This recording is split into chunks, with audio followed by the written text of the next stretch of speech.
আসসালামু আলাইকুম। আমি জীবন নাহার বিথি। আমি আজ প্রেমেন্দ্র মিত্রের ছোট গল্প ময়ূরাক্ষী পাঠ করে শোনাব। আকাশে বোমারু বিমানের গর্জন, পৃথিবীতে গোলা ও বোমার বিস্ফোরণ, বাংলাদেশের হাওয়াতেও বারুদের গন্ধ। মহাযুদ্ধের এই বিভীষিকাময় আবহাওয়া বাংলাদেশের সাহিত্যে হঠাৎই বই বার করবার হিড়িক পড়ে গিয়েছিল। আগাছার মতো প্রকাশক গজিয়ে উঠেছিল ফাঁপানো টাকার বাজারে। চৈত্রের ঝরা পাতার মতো রাশি রাশি বই সাহিত্যের আসর গেছিল ছেয়ে। বইয়ের সেই হট্টগোল সাত নকলে আসলো যে খাস্তা হয়ে যাবে তাতে আশ্চর্য হবার কিছু নেই। বেসুরো গলার সরগরে সুরের বেশিরভাগ চাপাই পড়ে গেছে। তবু ১৩৪৯-এর বাংলা দেশের সাহিত্যের আড্ডায় বৈঠকে কখনো কখনো একটি নাম দু চারজনের মুখে উচ্চারিত হয়েছে। পতঞ্জলি রায় নামটি একটু অদ্ভুত বলেই শুধু নয়, ময়ূরাক্ষী নামেও বইখানি একেবারে অবহেলায় ভরে উপেক্ষা করবার মতো নয় বলে। পতঞ্জলি রায় নামটি সাহিত্যের আসরে আগে কখনো শোনা যায়নি। মাসিক সাপ্তাহের পৃষ্ঠাতেও নয়, ময়ূরাক্ষী লেখকের প্রথম প্রকাশিত বই। তবু রসিক সমাজে যেটুকু কৌতূহল এই লেখক ও তার প্রথম রচনা সম্বন্ধে দেখা গিয়েছিল, যে কোনো নবীন লেখকের পক্ষে তা গর্বের কথা। সজনীকান্ত বসু থেকে বুদ্ধদেব দাস, মানিক সেনগুপ্ত থেকে অচিন্ত্য কুমার বন্দ্যোপাধ্যায়ের মতো এমন বিভিন্ন বিশিষ্ট সাহিত্যরথীদের দৃষ্টি একটি মাত্র বইয়ের সাহায্যে আকর্ষণ করার সাহিত্য কম কথা নয়। পতঞ্জলি রায়ের ময়ূরাক্ষী সাহিত্যের জগতের অভিনন্দন শুধু পেয়েছিল এমন কথা বলছি না, ময়ূরাক্ষীর বিরুদ্ধে মন্তব্য কম করা হয়নি। ময়ূরাক্ষী নামটা বড় রোমান্টিক, কিন্তু কেউ কেউ বলেছে আসলে লেখককে অ্যাকসেপ্টেড ছাড়া আমি কিছু বলতে রাজি নই। ময়ূরাক্ষী কাহিনীর সম্বন্ধে অম্লধুর কটূক্তি সব রকমই আলোচনা অল্প বিস্তর শোনা গেছে। রবীন্দ্রনাথের বিখ্যাত কবিতার নামটা ওভাবে নেওয়া কিন্তু স্যারিলেজ কারোর মুখে শোনা গেছে। কেউ বা বলেছে নামটা ধার নিলেও ক্ষতি ছিল না, যদি সুরটা পর্যন্ত না তার ওপর চুরি করা হতো। এসব বিরুদ্ধ মন্তব্য সত্ত্বেও এমনকি একক হিসেবে এইগুলির দ্বারাই এই কথাটা অন্তত বোঝা গেছে যে ময়ূরাক্ষীর প্রতি আসন্ন না হতে পারলেও উদাসীন কেউ বড় থাকতে পারেনি। দু চারজন উদার ও রসিক সাহিত্যরথী অবশ্য ময়ূরাক্ষীকে উচ্চ কণ্ঠে অভিনন্দন জানাতে কুণ্ঠিত হননি। কবি তারাশঙ্কর দত্ত স্বনামে তার কাগজে লিখেছেন, ময়ূরাক্ষীকে উপন্যাস না বলে একটি সুদীর্ঘ লিরিক কবিতা বলা উচিত। নিছক গদ্যে প্রায় ২০০ পাতার একটি লিরিক কবিতার সুর যে অক্ষুণ্ণ রাখা যায়, এই বইখানি পড়বার আগে বিশ্বাস করতে পারতাম না।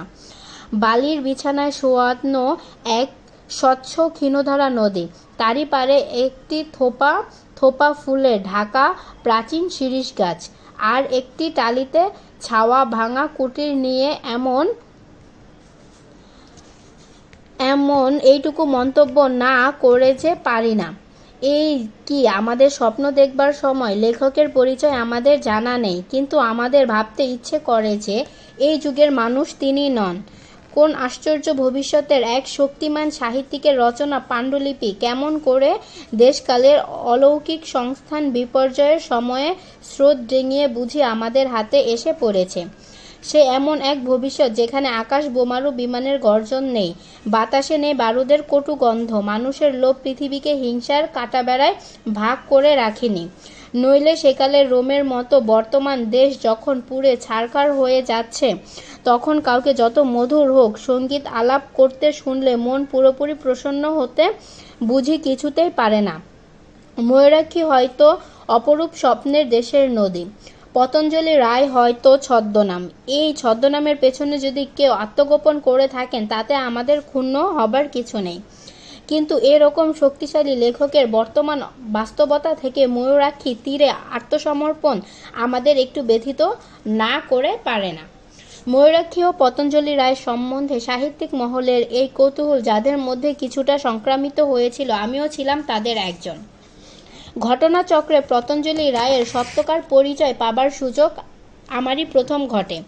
ইতিপূর্বে দু চারজন উদ্যোগী পাঠক ও সমসাময়িক সম্পাদক পতঞ্জলি রায়ের খোঁজ নেবার চেষ্টা করেননি এমন নয়। ময়ূরাক্ষীর প্রকাশককে শুধু চিঠি লিখে অনেকেই ক্ষান্ত হননি, কেউ কেউ তাদের দোকান পর্যন্ত ধাওয়া করে পতঞ্জলি রায়ের আসল পরিচয় ও ঠিকানা জানতে চেয়েছেন, কিন্তু প্রকাশক সকলকে সেই একই উত্তর দিয়েছেন, পতঞ্জলি রায়কে তারা নিজেরাও জানেন না। বুক পোস্টে কয়েক মাস আগে তাদের কাছে বইখানির পাণ্ডুলিপি আসে, তারই সঙ্গে একটি চিঠি। সে চিঠিতে শুধু এই কথাই লেখা ছিল যে বইখানি পছন্দ করে যদি প্রকাশক ছাপাতে রাজি হন তাহলে লেখকের পারিশ্রমিকের দারুণ প্রাপ্য অর্থ তারা যেন কোনো বিশেষ একটি প্রতিষ্ঠানের তহবিলে দান করেন। প্রকাশক যথারীতি সে নির্দেশ যে পালন করেছেন, উক্ত প্রতিষ্ঠানের স্বাক্ষরিত রসিদ দেখিয়ে তারা সকলের কাছে তা প্রমাণ করেন। বলা বাহুল্য, প্রকাশকের মারফত রায়ের কোনো সন্ধান আমি পাইনি, পেয়েছিলাম দৈবাত অপ্রত্যাশিতভাবে। মশফলের এক শহরে একটা কাজ নিয়ে কিছুদিনের জন্য যেতে হয়েছিল। নামহীন নগণ্য একটি ব্রাঞ্চ লাইনের স্টেশন। টাইম টেবিল নামটা খুঁজে বার করতেও কষ্ট হয়। যুদ্ধের হিড়িক হঠাৎ তার বরাত ফিরে গেছে। স্টেশনের একধারে শালের জঙ্গল, আর একধারে চোরাকাটার ঢাকা একটি শুকনো বাজা মাঠ। বর্ষার কয়েকটা দিন ছাড়া গরু ছাগলের সেখানে চড়ে বেড়ানো মজুরি পোষত না। সেই মাঠ এখন আর চেনবার জো নেই। চোর কাটা আগাছা সব সাফ করে মেঝে ঘষে পিটিয়ে তার ভোল একেবারে ফিরিয়ে দেওয়া হয়েছে। মস্ত বড় হাঙ্গার তৈরি হয়েছে মাঠের এক ধারে। 10-20টা এরোপ্লেন সেখানে ঘাপটি মেরে থাকে। মাঠের মাঝখানে লম্বা খুঁটির ডগা থেকে হাওয়ার গতি জানবার কাপড়ের খোলের নিশান উঠছে। মাঠের ধারে ধারে অ্যান্টি এয়ারক্রাফট বিমানের লুকানো ঘাঁটি। বড় বড় দুটো চওড়া নতুন রাস্তা দুদিকে বেরিয়ে গেছে যেন দিগন্তের সন্ধানে। সেই রাস্তার একটিতে টেলিগ্রাফ তার বসানো হচ্ছে বহু দূরে, আর একটি এয়ারফিল্ডের সঙ্গে যোগাযোগের জন্য। এই তার বসবাস ভাব যিনি নিয়েছেন, তিনি সেই কন্ট্রাক্টরের সঙ্গে দেখা করতে গিয়েছিলাম। আর একজন ব্যবসায়ীর তরফ থেকে দুপক্ষের মধ্যে ব্যবসা সংক্রান্ত একটা বোঝাপড়া করিয়ে দিতে পারলে মাঝখান থেকে আমার কিছু হবার আশা ছিল। কিন্তু দুদিন নির্বান্ধন স্টেশনে অপেক্ষা করে সত্ত্বেও দ্বিতীয় পক্ষ অর্থাৎ কন্ট্রাক্টরের একবারও দেখা পেলাম না। ইতিমধ্যে তার সম্বন্ধে যে সমস্ত কিংবদন্তি শুনলাম তাতে দেখা গেল বিশেষ কোনো সুবিধাই হবে বলে মনে হলো না। তার প্রকৃত নাম কি যে এখানে কেউ তা জানে না। ল্যাংড়া সাব বলেই তিনি সকলের কাছে পরিচিত। সামনে অবশ্য ও নামটা কেউ ব্যবহার করে না বলে রায় সাহেব একটু খুঁড়িয়ে হাঁটেন বলেন, তাই তার বেকব নামকরণ। ত্রুটি কিন্তু তার শুধু শরীরেই নয়, চরিত্রেও নাকি যথেষ্ট। 24 ঘন্টার মধ্যে যেটুকু নিদ্রায় বাধ্য হয়ে কাটাতে হয় সেই সময়টুকু ছাড়া সারাক্ষণ নাকি সুরার মধ্যে নিজেকে তিনি ডুবিয়ে রাখেন। কাজকর্মে অবহেলা নেই, কিন্তু কোনো নির্দিষ্ট বাধা ধরা নিয়মেরও অভাব। খেয়াল হলে দিনরাত্রি নাগারে কুলি কামিনের অধম হয়ে কাজ করে যেন। আবার হঠাৎ বলা নেই কওয়া নেই, দিন কয়েকের জন্য কোথায় যে ডুব মারেন কেউ খোঁজ পায় না। তার হিন্দুস্তানি চাকর চমনলালের ওপরও তখন সব কিছু। আপাতত তার এই রকম একটা আত্মনির্বাসন পর্বই চলছিল। চলমানের মধ্যে ইতিমধ্যে আলাপ করেছি।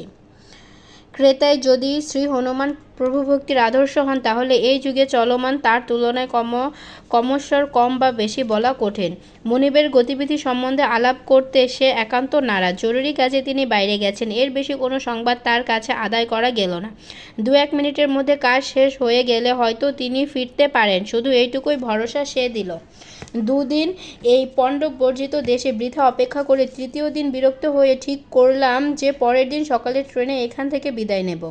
যাদের প্রতিনিধি হিসেবে আমরা এসেছি রায় সাহেব সম্বন্ধে তাদের ধারণা যতই উঁচু হোক, আমার বিবরণ শুনলে তারা নিজেদের খুব ক্ষতিগ্রস্ত বোধ হয় মনে করবেন না। থাকবার জায়গার অভাবে স্টেশনের একজন কর্মচারীর কোয়ার্টারের আশ্রয় নিয়েছিলাম। ভদ্রলোক এখানকার হেড সিগন্যালার। কিছুদিন আগে পরিবারের সকলকে স্বগ্রামে পাঠিয়ে দিয়েছেন। আমার অবস্থা দেখে নিজেই উপযাচক হয়ে তার সঙ্গে কটা দিন থাকতে অনুরোধ করেন। বয়সে ভদ্রলোককে আর নবীন বলা যায় না, কিন্তু আমুকে রসিক লোক। তার সঙ্গ আশ্রয় না পেলে দুদিন এই মরুভূমিতে কাটানো কঠিন হতো। পরের দিন ভোরের গাড়িতে রওনা হবার জন্য আগেই থাকতেই জিনিসপত্র গুছিয়ে রাখছিলাম। অনুপম বাবুর বিকেলে ডিউটি সেরে বাড়ি ফিরে এসে বললেন, সে কি আপনি যে পাত্তারি গুটাচ্ছেন দেখছি। ল্যাংড়া সাহেবের দর্শন তাহলে আজ পেয়ে গেছেন। হোল্ড অলটা গুটোতে গুটোতে জবাব দিলাম, না মশাই, অতখানি পুণ্য বরাতে নেই। ভোরের গাড়িতে রওনা হব ঠিক করেছি। অনুপম বাবু আলনায় আপিসের কোটটা টাঙিয়ে রাখতে রাখতে হেসে বললেন, অত অধৈর্য হলে চলবে কেন মশাই? জানেন তো ল্যাংড়া সাহেবের পা মাত্র 1.5 খানা বলা চলে। যেখানে গেছেন সেখান থেকে ফিরতে তার একটু দেরি হচ্ছে। বললাম, কোথায় গেছেন জানতে পারলেও তো একবার হানা দেবার চেষ্টা করতাম। হঠাৎ গম্ভীর হয়ে গিয়ে একটু চুপ করে থেকে অনুপমবাবু বললেন, সত্যি চেষ্টা করতেন? আপনার গরজ কি এতই বেশি? প্রথমটা অনুপম বাবুর কথা বুঝতে না পেরে একটু ক্ষুণ্ণ স্বরে বললাম, বলেন কি, গরজ বেশি না হলে কি শখ করে আপনাদের এই স্যানিটোরিয়ামে বেড়াতে এসেছি? আবার একটু হেসে অনুপমবাবু বলেন, শখ করে আসেননি জানি, কিন্তু ল্যাংড়া সাহেব যেখানে আছেন সেখানে পর্যন্ত হানা দিতে হলে নিছক ব্যবসার অনুরাগের চেয়ে গরজ একটু বেশি দরকার। অনুপম বাবুকে কথা শেষ করতে না দিয়ে উৎসুকভাবে জিজ্ঞাসা করলাম, কোথায় তিনি আছেন আপনি জানেন কি? জানি বলেই তো মনে হয় অনুপম বাবু রায় সাহেবের ঠিকানা সত্যিই জানেন। শুনে অবাক হয়ে বললাম, আগে যে এ কথা বলেননি। অনুপম বাবু যেন একটু অকারণে গম্ভীর হয়ে বললেন, বলিনি নয়, বলতে চাইনি, তবে আপনার যদি এখন উৎসাহ বা সাহস থাকে তাহলে জায়গাটা আপনাকে জানিয়ে দিতে পারি। দায়িত্ব কিন্তু আপনার। হেসে বললাম, সাহস দায়িত্ব? আপনি যে ব্যাপারটা বেশ রোমাঞ্চকর করে তুলেছেন বলি। জায়গাটা কি কাছে পিঠে কোথাও, নাকি দূর দুর্গম কিছু? দূর নয়, তবে দুর্গম কিনা সেটা আপনি নিজে বিচার করবেন। আপাতত যদি ইচ্ছে করে চলুন দেখিয়ে আসছি। রাতের অন্ধকার স্টেশনের এলাকা ছাড়িয়ে নাতিপ্রশস্ত একটা কাঁচা রাস্তায় আধা বাজার ও আধা গ্রামের মতো যে জায়গাটি গিয়ে পৌঁছলাম সেটা কিন্তু এমন কিছু ভয়াবহ নয়, শুধু একটু নোংরা ও ঘিঞ্জি। বাড়িগুলোর অধিকাংশই খোলায় ছায়া, টিনের চাল, মাঝে মাঝে এক আধটা আছে। রাস্তায় আলোর কোনো বালাই নেই। যে সব দোকান ঘর এখন পর্যন্ত বন্ধ হয়নি তাদের কালি পড়া লণ্ঠন ও কেরোসিনের কুপি থেকে যে সামান্য উদ্বৃত্ত রাস্তায় এসে পড়েছে তারই সাহায্যে পথ চিনে নিতে হয়। বাজারটি সেই সাবেকি আমলের সাক্ষী। যুদ্ধের দৌলতে তলায় তলায় ফেঁপে উঠে থাকলেও বাইরে এখনও কিছু প্রকাশ পায়নি। বাজারের ভেতর কিছু দূরে গিয়ে একটু সংকীর্ণ অন্ধকার গলির মতো পথে ঢুকে অনুপম বাবুকে বললাম, আমার কর্তব্য এখানেই শেষ। এই গলি দিয়ে মিনিট খানেক এগুলোই বাঁ পাশে একটি আস্তানা দেখতে পাবেন। আস্তানাটি ভুল করবার কোনো উপায় নেই, সুতরাং বিস্তারিত পরিচয় দিলাম না। যেখানে গিয়ে ল্যাংড়া সাহেবের খোঁজ করলে আশা করি তাকে চাক্ষুষ দেখতে পাবেন, তবে যে উদ্দেশ্যে এসেছেন তা সিদ্ধ হবে কি না বলতে পারি না। অনুপম বাবু কথাগুলো শেষ করে আর দাঁড়ালেন না। আমার সমস্ত দায়িত্ব যেন ত্যাগ করার ভঙ্গিতে গলি দিয়ে বেরিয়ে রাস্তার অন্ধকারে অদৃশ্য হয়ে গেলেন। জেদ করে এত দূর এলেও এখন আর সামনে অগ্রসর হবার বিশেষ উৎসাহ বোধ করছিলাম না। যে গলিটা এসে দাঁড়িয়েছি সেটা মানুষের হাঁটবার পথ না কাঁচা নর্দমার একটা পার বলা শক্ত। নর্দমার দুর্গন্ধটা আগেই পাচ্ছিলাম। অন্ধকারে না জেনে পা বাড়াতে গিয়ে তার গভীরতাটাও একটু হলে মাপবার সৌভাগ্য হয়ে যাচ্ছিল। দু এক মুহূর্ত দ্বিধাগ্রস্ত হয়ে দাঁড়িয়ে মরিয়া হয়ে সামনে অগ্রসর হলাম। আস্তানাটা ভুল করবার সত্যি উপায় নেই। কাছে পৌঁছাতে না পৌঁছাতে নর্দমার সুবাস ছাপিয়ে সুপরিচিত তীব্র গন্ধে তার প্রথম অভ্যর্থনা পেলাম। সেই সঙ্গে বহু কণ্ঠের জড়িত অর্থহীন কোলাহল। ঠিক ভাটিখানা নয়, এই অঞ্চলের একেবারে সর্বনিম্ন শ্রেণীর কুলি মজুর প্রভৃতির একটি সুরাপন কেন্দ্র। রাস্তার পাশে একটা ভাঙা কাঠের ডেক। সেটি পার হলেই দেখা যায় উঁচু দেয়াল দিয়ে ঘেরা একটি বেশ বিশ্বস্ত মুক্ত স্থানে মাটির উপর বহু ছোট ছোট দল সুরাপাত্র কেন্দ্র করে বসে আছে। পিছন দিকে একটি কেরোসিনের বাতি একটি টিনের ছাউনি দেওয়া ঘরের বারান্দায় মাঝে টাঙানো। সেই ক্ষীণ আলোর সুবিধে এই যে পরস্পরকে চেনবার কোনো প্রয়োজন হয় না। এতদূর যখন আসতে পেরেছি তখন আর না অগ্রসর হওয়ার কোনো মানে হয় না। মাটির ওপর যারা বসেছিল সন্তর্পণে তাদের পাশ কাটিয়ে বারান্দায় গিয়ে উঠলাম। সামনে বেঞ্চের ওপরে যে দুটি লোক বসেছিল আমার দিকে বেশ একটু বিরক্ত ভরে স্নিগ্ধ দৃষ্টিতে তারা তাকালো। আমার মতো খরিদ্দার তাদের ঠিক মনোপুত নয়। তাদের বিরক্তি গ্রাহ্য না করে জিজ্ঞাসা করলাম, রায় সাহেব এখানে আছেন? ভ্রুকুটির ভরে আমার দিকে তাকিয়ে এক নজর বলেন, সাহেব টাহেব হেতাকে কোথা থেকে আসবে? দেখছো না কুলি কামিনদের জায়গা বটে। তর্ক না করেই 2 টাকা টেবিলের উপর ফেলে দিলাম। ল্যাংড়া সাহেবকে আমার বিশেষ দরকার। দুজনে আবার মুখ চাওয়াচাওয়ি করে নেবার পর দ্বিতীয় লোকটি উঠে দাঁড়িয়ে বললে, চিনতে পারলাম। ঘুরে ওই ধারের বারান্দায় যাও না কেন? সাহেব বেহুশ হয়ে পড়ে আছে। পেছন দিকের বারান্দায় ঘুরে গেলাম। এদিকে একেবারে আলোর কোনো বালাই নেই। প্রথমটা কিছু দেখতে পেলাম না, তারপর চোখে অন্ধকার একটু সয়ে যাবার পর দেখলাম বেশ সুবিশাল একটি ছায়ামূর্তি বারান্দার রেলিংয়ের উপর ভর দিয়ে দাঁড়িয়ে আছে। আমার পায়ের শব্দে মুখ ফিরিয়ে অন্তত গম্ভীর কণ্ঠে সে বলল, কে ওখানে? বললাম, আমি রায় সাহেবকে খুঁজতে এসেছি। লোকটি এবার ফিরে দাঁড়ালো। রায় সাহেবকে খুঁজতে এখানে আসার কোনো নিয়ম নেই। কে আপনি? নামটা বললাম। শুধু নাম বলে চিনতে বোধহয় পারবেন না। ভদ্রলোক একটু চুপ করে থেকে বললেন, আপনার সঙ্গে পরিচয় হবার সৌভাগ্য কখনো হয়েছে বলে তো মনে হচ্ছে না। কি চান আপনি? আপনি তাহলে রায় সাহেব? ভদ্রলোক একটু চুপ করে রইলেন। তারপর হঠাৎ হেসে বললেন, না, রায় সাহেব আমি নই, ল্যাংড়া সাহেবও নই, আমি তার পতঞ্জলি রায়। আর কিছু প্রয়োজন আছে? সত্যি বিস্ময়ে স্তব্ধ হয়ে জবাব দিতে পারলাম না কিছুক্ষণ। প্রথম বিস্ময়টা কাটবার পর নিজেকে একটু নির্বোধই মনে হলো। পতঞ্জলি রয় নামটা অসাধারণ, সন্দেহ নেই। আমার মনের মধ্যে সেই নামটা সম্বন্ধে একটা সদাজাগ্রত কৌতূহল আছে, কথাটা সত্য। কিন্তু তাই বলে প্রথম যে নামটা উচ্চারিত হতে শুনেই যে কোনো উচ্ছৃঙ্খল চরিত্রের এক কন্ট্রাক্টরের বাংলা সাহিত্যে সাড়া তোলবার উপযুক্ত রহস্যময় পুরুষ ভেবে নেওয়া একটু বাড়াবাড়ি বই কি? পতঞ্জলি রয় আমায় চুপ করে থাকতে দেখে একটু অধৈর্যের সঙ্গে আবার জিজ্ঞাসা করলেন, কই, কি চান আপনি? বললেন না?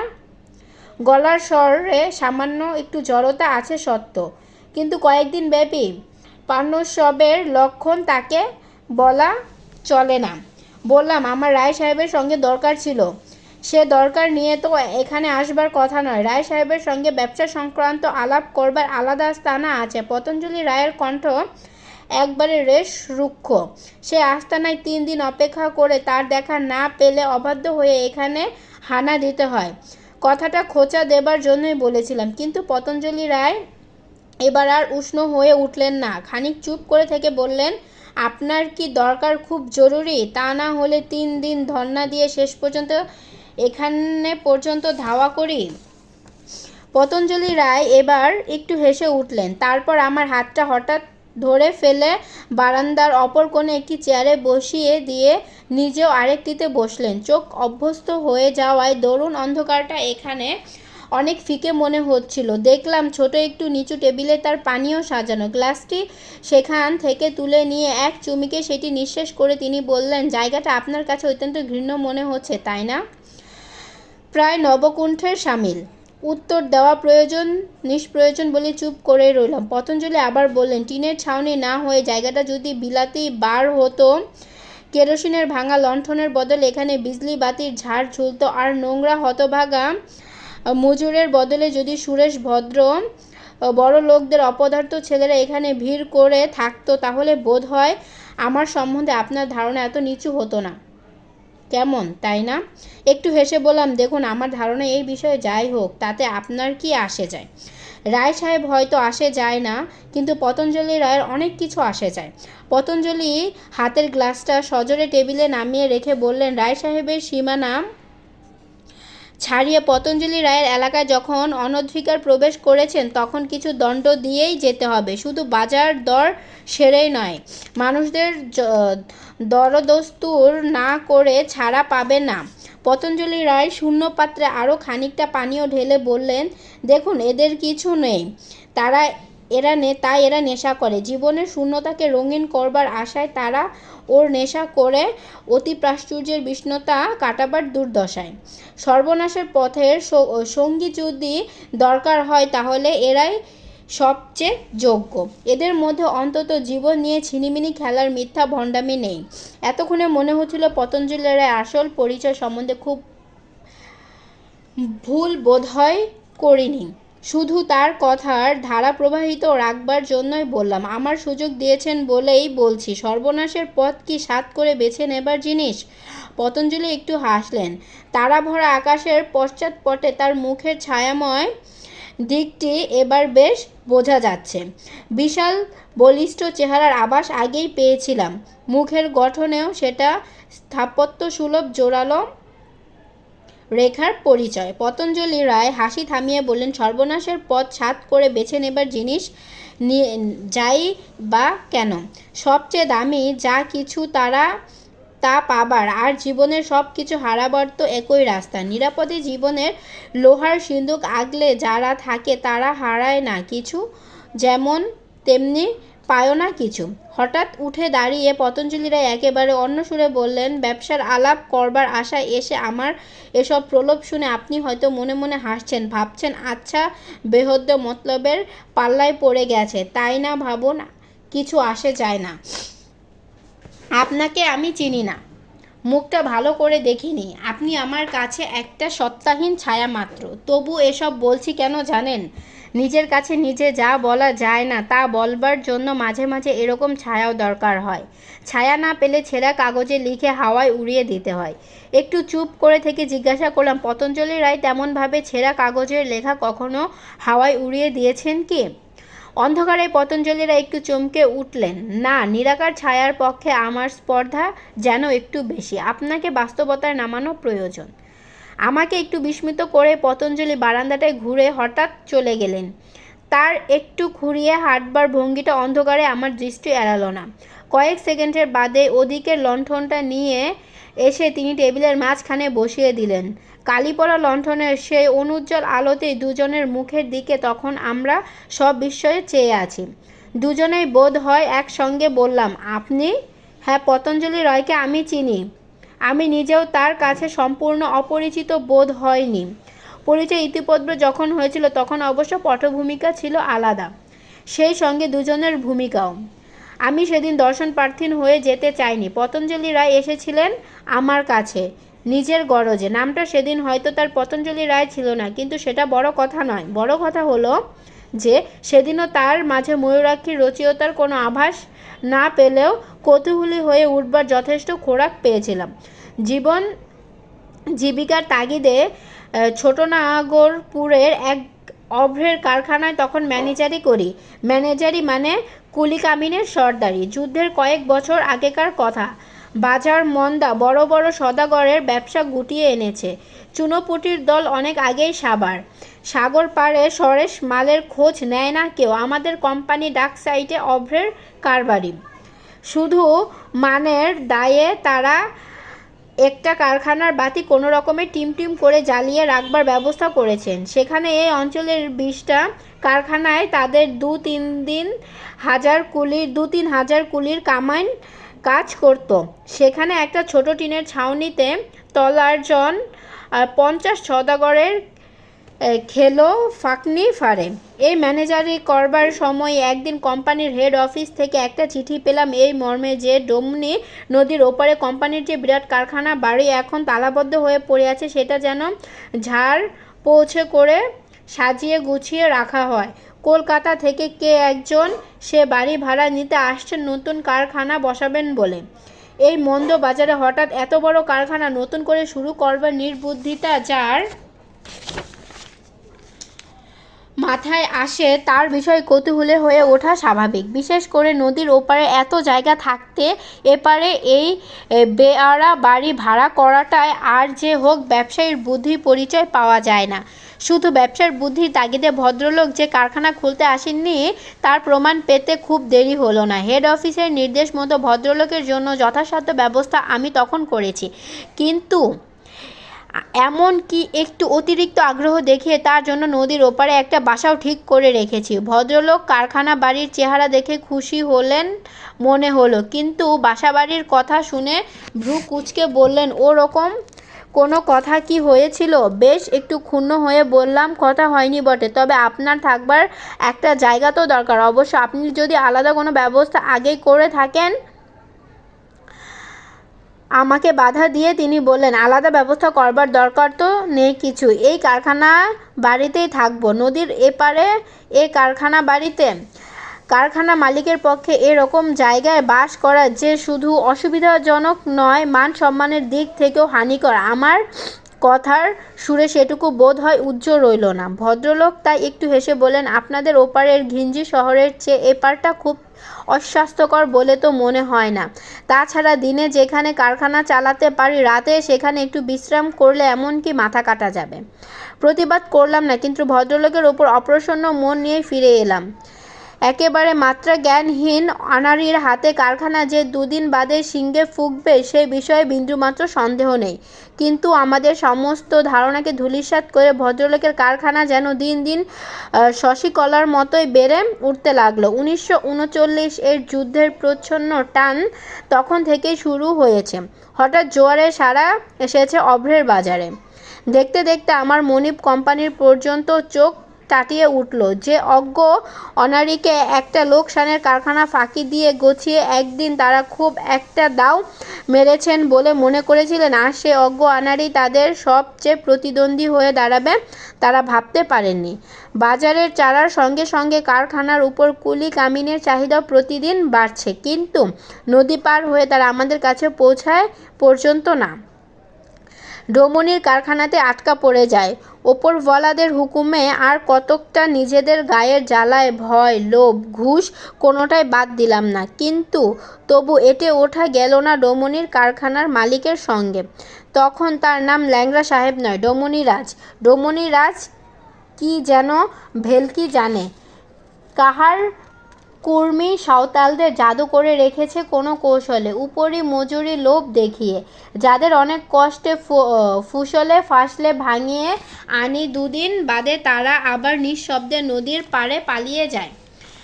আমলাদের আর কাঠি মংলু সর্দার অনেক দিন গালিগালাজ খেয়ে একদিন বেঁকে দাঁড়িয়ে বললে, উড়া তুর ইখানে আসবে কেনে বল দেখি, ইখানে কি মজা আছে উখানকার মতো মজা? কারখানা আবার মজাটা কিসের? খালি কারখানার কাম ওয়ারা তো করে না, দিনে ফাঁকনি আর রাতে রোশনি, বুঝলি বটে? মংলু সর্দারের সব কটা দাঁত মাড়ি পর্যন্ত বেরিয়ে পড়ল খুশিতে। ধমক দিয়ে তার উচ্ছ্বাস দমন করে বললাম, রাতে রোশনি মানে? মংলু সর্দার মানেটা যা বুঝিয়ে দিল কানা ঘুষাই কিছু তার আগে আমার কানে এসেছিল। ডোমনি রাজের কারখানায় শুধু ফাঁকনি ফড়াই হয় না, রাতে সেখানে স্ফূর্তির আসরও বসে, গান বাজনা আর অঢেল মহুয়া। রসদ নাকি ডোমনি বাজারে বেশি ভাগ জমান। শুধু তাই নয়, সে মজার মজলিসেও তিনি নিজেও নাকি অনুপস্থিত থাকেন না। বিবরণ শেষ করে মংলু সর্দার বলেন, মরদগুলোকে যদি বা বুঝ সুঝ করি টানি আনতে পারি, কামিনগুলাও কিছুতেই আসবেক নাই। কেন, কামিনদের কাছে উনি বৃন্দাবনের কানাই নাকি? তাই তো বটে। উরা বলে কি জানিস, মেহনত করলে মজুরি তো সবাই দিয়ে গা, কিন্তু এমন মুনিব পুঁথিকে মিলবে বটে? কামিনগুলা আসতে নারাজ, তাই মরদগুলাও সাথে সাথে মাথা লাড়েন। অপদার্থ মরদগুলোর সঙ্গে তাদের মালিকের মাথাটা ঘুরিয়ে দিতে পারলে তখন আমার রাগ মেটে। ওপরওয়ালাদের কড়া চিঠি প্রত্যেক দিন চাবুকের মতো এসে পিঠে পড়ছে। কারখানার কাজ না বাড়তে পারলে চাকরি রাখা দায়। ডোমনি রাজের বিরুদ্ধে নিষ্ফল অক্রোশ, হাত কামড়ানো ছাড়া কাজ বাড়বার আর কিছুই করতে পারছিলাম না। ওদিকে নদীর ওপারে কারখানা প্রতিদিন ফেঁপে ফুলে উঠেছে নতুন ছাউনি। ডোমনির পাড়ে নতুন বস্তি গড়ে উঠেছিল কুলি কামিনদের। আর কিছু না পারলেও একদিন সুবিধে পেয়ে গায়ের ঝাল মেটালো ডোমনি রাজের ওপর। মাসিক ভাড়ার টাকা দিয়ে আমাদের আপিসে এসেছিলেন। রসিদটা সই করতে করতেই কোনোরকম ভূমিকা না করেই বললাম, প্রথমে এসে কারখানা বাড়িতে কেন আপদ থাকতে চেয়েছিলেন এবং বুঝতে পেরেছি। হঠাৎ একবার একটু চমকিত হলেও তার মুখে তা প্রকাশ পেল না। ঈষৎ হেসে বললেন, কি বুঝেছেন? মনের তিক্ততা কোনোরকম গোপন না করে বললাম, কুলি কামিনদের নিয়ে রাতের পর রাত এখন মজা করবার সুবিধে নইলে হয় না। ভদ্রলোকের মুখের হাসি তবু মিলিয়ে গেল না, তবু বিস্মিত মুখে বললেন, ঠিকই বুঝেছেন তাহলে। কণ্ঠস্বর যত দূর পর্যন্ত সম্ভব ঘৃণার বিষ ঢেলে দিয়ে বললাম, মহুয়া আর মাতলামির লোভ দেখিয়ে কতদিন কারখানা চালাবেন? কারখানার মালিক হয়ে লজ্জা করে না ওইসব কুলি মজুরদের সঙ্গে মদ খেয়ে মজা করতে? ভদ্রলোকের মুখে তবু কোনো ভাবান্তর নেই। সকৌতুক দৃষ্টিতে আমার দিকে চেয়ে বললেন, মালিক হয়ে ওদের মেহনতের মুনাফা নিয়ে যদি লজ্জা না থাকে, তাহলে ওদের সঙ্গে একটু মজা করতে কি যত লজ্জা। হেসে নমস্কার করে তিনি বেরিয়ে গেলেন। নিষ্ফল আক্রোশে দাঁড়িয়ে দাঁড়িয়ে আমি ফুলতে লাগলাম। কিন্তু যা কল্পনাতীত তাই একদিন হঠাৎ অলৌকিকভাবে ঘটে গেল। আমাদের সমস্ত আস্তানাতে যা পারেনি একদিনে তিনি নিজেই তা করে গেলেন। হঠাৎ একদিন শুনলাম ডমনিরাজ সাংঘাতিক জখম হয়ে কলকাতায় চলে গেছেন। ভালোয়ার জঙ্গলে ভালুকা শিকার করতে গিয়ে নাকি এরকম দুর্ঘটনা। আহত ভালুক তার পায়ে নাকি থাবা মেরেছে। কিছুদিন বাদে জানতে পারলাম ডমনিরাজ আমাদের কোম্পানিকে জমের ডালে কারখানা বেচে দিয়েছে। তার ব্যবসা তখন জমজমা। ডমনিরাজের কারখানা এ অঞ্চলের সকলকে তখন কানা করে দিয়েছে। এই লাভের মরশুমে নিতান্ত উন্মাদ ছাড়া কেউ যে কারখানা বেচে দিতে পারে বিশ্বাস করা যায় না। সেই উন্মাদ ডমনিরাজের সঙ্গে এতকাল বাদে এমন আশ্চর্যভাবে এই অপরূপ আস্তানায় দেখা হবে কে জানত? ডমনিরাজের অদ্ভুত চরিত্রের সঙ্গে পতঞ্জলি রায়ের রহস্য যে জড়িয়ে থাকতে পারে তাই বা কে কল্পনা করেছিল?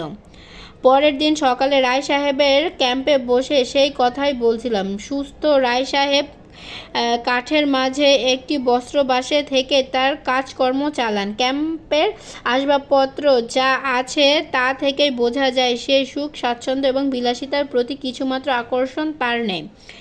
সে সকালবেলার চেহারা দেখেই বোঝবার উপায় নেই যে গত কয়েকদিন সুস্থ স্বাভাবিক মানুষের রাজ্যে তিনি ছিলেন না। আবার ভেতর দিয়ে দুটি কম্পিটিশনের চেয়ারে আমরা বসে আছি। ভোর রাত্রি থেকে আকাশ অঘটকায় ঢাকা। বেশ কয়েকটা পশলা বৃষ্টিও হয়ে গেছে। বর্ষণের জের তবু এখানে একেবারে ঘটেনি। গুড়ি গুড়ি বৃষ্টির ফোঁটা পড়ে গিয়েছে। তাঁবুর খোলা দরজা দিয়ে দমকা হাওয়া মাঝে মাঝে সেই বৃষ্টির ফোঁটা আমাদের ভিজিয়ে দিয়ে যাচ্ছিল। চলমান একবার পর্দাটা ফেলে দেবার জন্য এলো। রায় সাহেব হাত নেড়ে তাকে বরণ করলেন। দরজার বাইরে মেঘলা আকাশের বিষণ্ণ আলোয় দিক বিধ্বস্ত ঢেউ খেলানো শূন্য প্রান্তর দেখা যাচ্ছে। এব্রোড্রামের রাস্তাটা সোজা সিঁচির মতো সে প্রান্তর দ্বিখণ্ডিত করে দূরের বালি নদীতে থেমে গিয়েছে। সেদিকে খানিকক্ষণ চেয়ে থেকে বললাম, দূরের নদীটাকে দেখলে ডমনির কথা মনে পড়ে যায় না? রায় সাহেব আমার দিকে ফিরে তাকিয়ে খানিক চুপ করে থাকবার পর ঈষৎ হেসে বললেন, আপনি অন্তত মনে করিয়ে দিতে চাচ্ছেন বুঝতে পারছি। সরলভাবে স্বীকার করলাম, তা চাইছি। ডমনিরাজ তার পতঞ্জলি রায়ের রহস্য কী করে একজনের মধ্যে জড়িয়ে থাকতে পারে তা আমার ধারণার বাইরে। রায় আমার দিকে মুখ ফিরিয়ে নিয়ে ক্ষণিক নীরবে সামনের প্রান্তরের দিকে চেয়ে রইলেন। তেরপল ঢাকা একটা লরি। এই মেঘ মেদুর আকাশ ও বর্ষণ স্নিগ্ধ পৃথিবীর কাব্যে ছন্দপতনের মতো কর্কশ শব্দে আমাদের তাঁবুর পাশ দিয়ে দূরের নদীর দিকে চলে গেল। আমার কথায় উত্তর দেবার ইচ্ছে হয়তো রায়ের নেই ভেবে যখন প্রায় হতাশ হয়ে উঠেছি, তখনই হঠাৎ তিনি প্রশ্ন করলেন, ডমনিরাজ আর পতঞ্জলি কি একেবারে বিপরীত চরিত্র? আসলে তারা কি এক নয়? দুজনের মধ্যে কোনো কি মিল খুঁজে পাচ্ছেন আপনি? মিল শুধু এটুকুই বলা যায় যে দুজনেই ভিন্নভাবে জীবনের কাছে হার মেনেছেন। দুজনেই পলাতক। পলাতক? রায় তিক্তভাবে একটু হাসলেন। বললেন, হুজুগে সাহিত্যের বাধা বুলির ছোঁয়াচ আপনার মনেও লেগেছে দেখছি। জীবনের কদর্যতা কলঙ্কে একমাত্র সত্য বলে মানতে যে নারাজ, সে আপনার কাছে পলাতক। জীবনের উলঙ্গ কুৎসিত বাস্তবতার মাঝেও সৌন্দর্য স্বপ্ন দেখবার সাহস যার আছে সে শুধু আপনার কল্পনা বিলাসী। একটু থেমে রায় আবার বললেন, মানুষ একদিন আশ্চর্য সব রূপকথা তৈরি করেছে। সে কি শুধু মিথ্যার মোতাতে বুঁদ হয়ে, যা বাস্তবে তাকে ভুলিয়ে দেবার ও ভুলে থাকবার জন্য? সে রূপকথার মধ্যে সে দুঃসাহসী আশার বর্তিকা কি নেই? বিকৃত বর্তমানকে অবজ্ঞা করে বিদ্রূপ করে ভবিষ্যতের সংকেত যা বহন করে, জীবনকে তার সমস্ত কর্যদত গ্লানি আর অসম্পূর্ণতা নিয়ে সত্য করে জানবার দুর্ভোগ যাদের হয়নি, তাদের বাস্তবতার ফাঁকা বুলির হুজুগে তারা সবচেয়ে মেতে ওঠে। জীবনকে সত্য করে যে জেনেছে, যে সত্যের চেয়ে আরও বেশি কিছু দিয়ে তার প্রকাশ করে, সেই বেশি কিছুই হলো মানুষের স্বপ্ন। বৃষ্টির বেগ আবার বেড়ে উঠেছে। জলের ধারায় চিক ফেলে আকাশ যেন আমাদের আলাদা করে দিয়েছে সমস্ত পৃথিবী।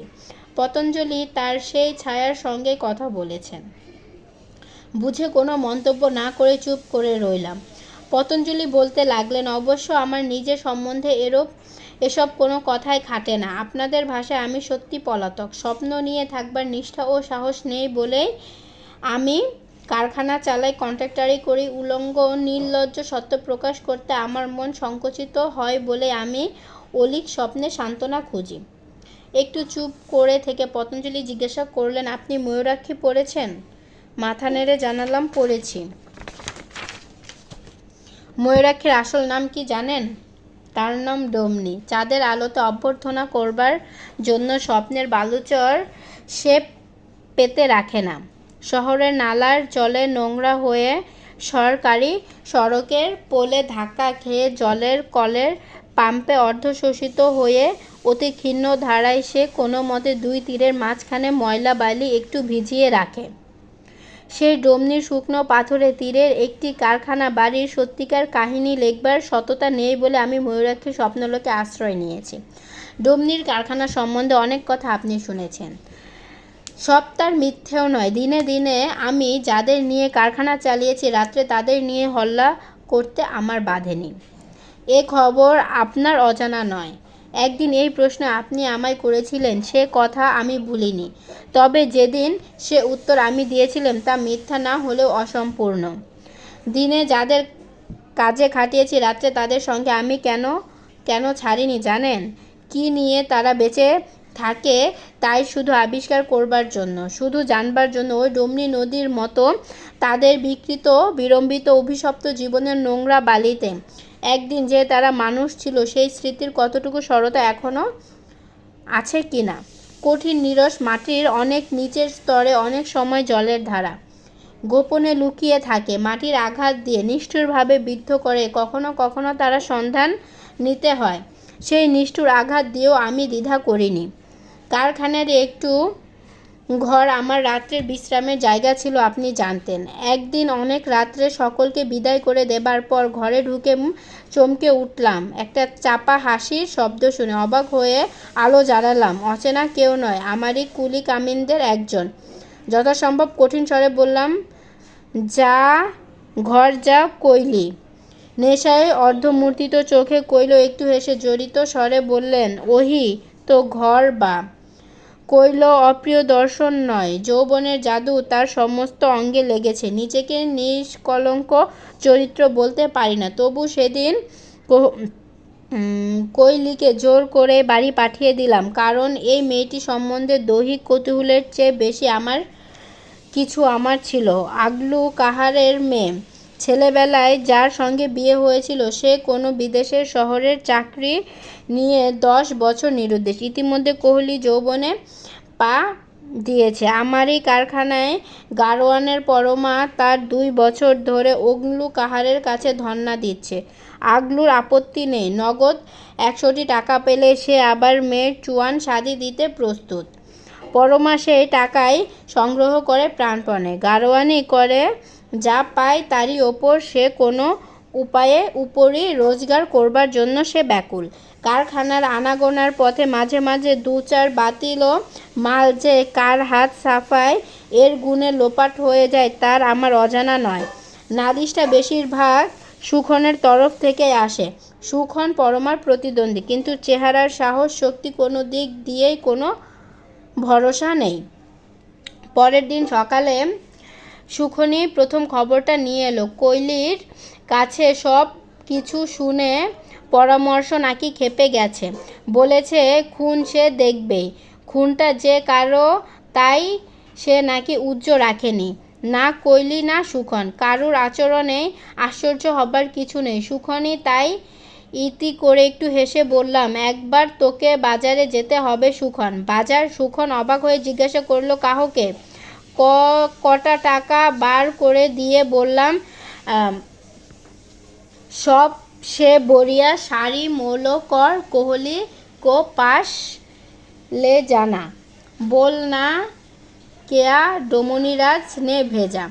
শাড়িটা যথাসময়ে ফেরত এলো। শোনা গেল আগলুর বা কোহলির বিশেষ আপত্তি ছিল না, কিন্তু পরমা একেবারে মার মূর্তি হয়ে উঠেছে। এ শাড়ি কোহলির গায়ে উঠলে সেই শাড়ি নিয়ে তাকে চুলাহায় চড়তে হবে। সমস্ত সকাল মনটা খুশিতে ভরে এলো। কোহলি অবশ্য যথারীতি সময় মাফিক এলো। দুপুরে খেপ নিয়ে পরমাত্মাও এলো শেষ পর্যন্ত। পরমাকে ডেকে বললাম, জমুন্ডা যেতে হবে তাকে আজ দুপুরে। জমুন্ডা খাত দুদিনের যাওয়া আসার রাস্তা। উৎসুক হয়ে তার মুখের দিকে চেয়েছিলাম। শুধু একটা স্ফুলিঙ্গ ধনুকের ছিল, একবার শুধু টান হয়ে উঠুক। পরমা মাথা নিচু করে বলে, দুদিন বাদে গেলে হয় না? না, হয় না। 5টা টাকা ফেলে দিয়ে বললাম, সেখানে গিয়ে মহুয়া খাস। টাকাটা নিয়ে মাথা নিচু করে পরমা চলে গেল। বিকালে কাজের শেষে কৈলিকে ঘরে ডেকে পাঠালাম। জিজ্ঞাসা করলাম, শাড়ি ফেরত দিয়েছিস কেন? কৈলি জ্বলন্ত দৃষ্টিতে আমার দিকে তাকিয়ে বললেন, তোহার পাশে কিছু না লেই হেসে বললাম, বেশ, নিতে তোকে কিছুই হবে না। একবার আসিস অন্য সময়ে, যখন গোলমাল থাকবে না। অনেক কথা আছে। তীক্ষ্ণ দৃষ্টিতে আমার দিকে কৈলি চেয়ে রইল। গোলমাল না থাকা একমাত্র গভীর রাতে। রাত গভীর হবার আগ্রহে স্টেশনে ঢলে গেলাম।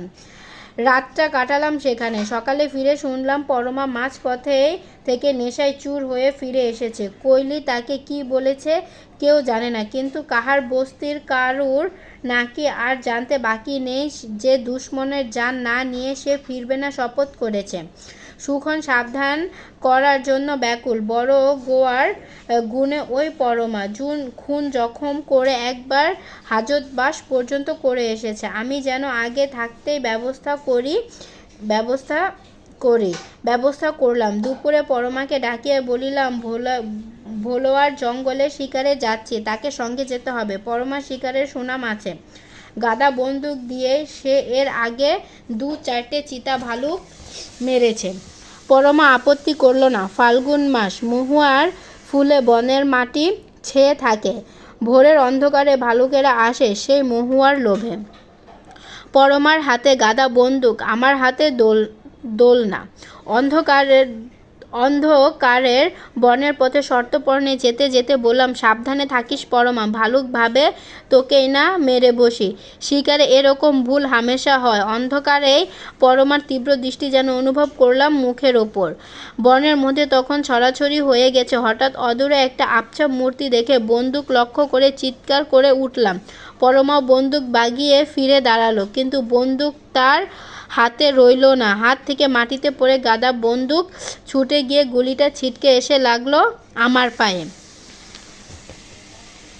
বসে পড়ে চিৎকার